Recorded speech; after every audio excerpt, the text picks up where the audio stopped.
Friday. It's Friday, and Friday is, well, I guess it's anything can happen day. So, what are we waiting to see if anything's going to happen? Well, we are having rain and some snow, and we can talk a little bit about the discussions for the release of the prisoners and the release of the bodies of those who were taken prisoner and have since been killed. Now, it sounds strange to you, perhaps, but we pay for dead bodies because if we don't pay, we don't get to bury our dead. We pay for live bodies because if we don't pay, they will then soon be dead, and then we'll still have to pay for them as dead bodies. This is the rules of engagement here and dealing with the Hamas and the Palestinian Authority in general with the Arab world. It's a cultural thing. Or maybe it's not a cultural thing.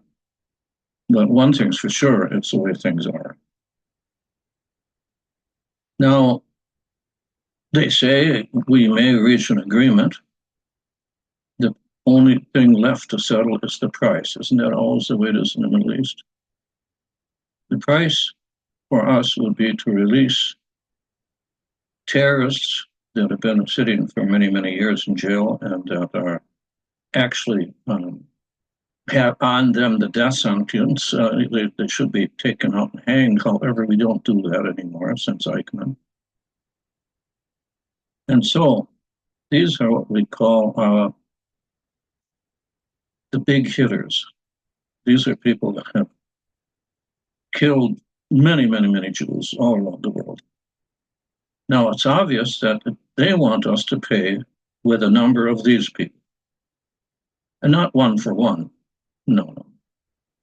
For each one of our hostages, several of the big hitters will have to be released, sent to a safe country, and then they can rejoin the fight against the nefarious Jews all around the world and those who support us, primarily in the United States.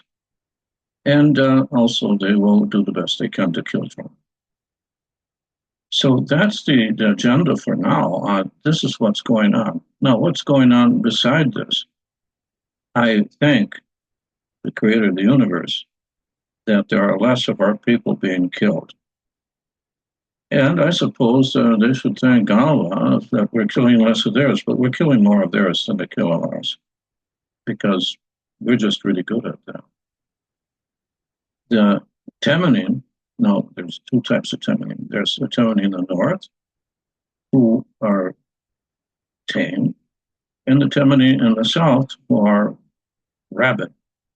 The ones in the south, the rabid Temenim, have been continuing to send their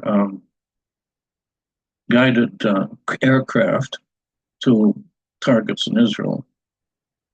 Well, it's like the V-1s instead of the V-2s in World War II, but they said their system for guidance is much more sophisticated.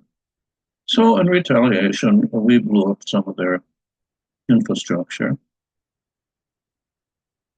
We have not blown up key infrastructure yet, but we let them know we can do it when we want, and you know what they say? The hell with you Jews. Do whatever you want. We're going to kill you all until you surrender to the Hamas in Gaza. Well, that's nice. That means that the American bomb manufacturers, if they send their bombs to Israel so we can use them, will have a heyday because we'll bomb anything that gets in our way. Now, I've got a bar mitzvah next week. I don't know if you guys know what this is, but a bar mitzvah of my son's oldest boy. And he will be 13 years of age, which is the age of maturity in Jewish law. At that point, he is responsible for his own actions, and his father is no longer responsible for the son's actions when they get to that age. The age of maturity for a Jewish girl is 12. or a Jewish boy who's 13.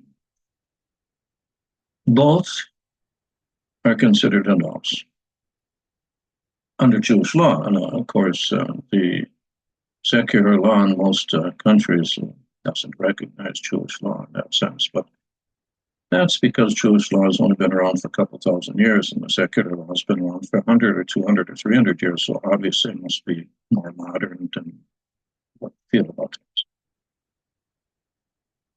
So essentially, right now,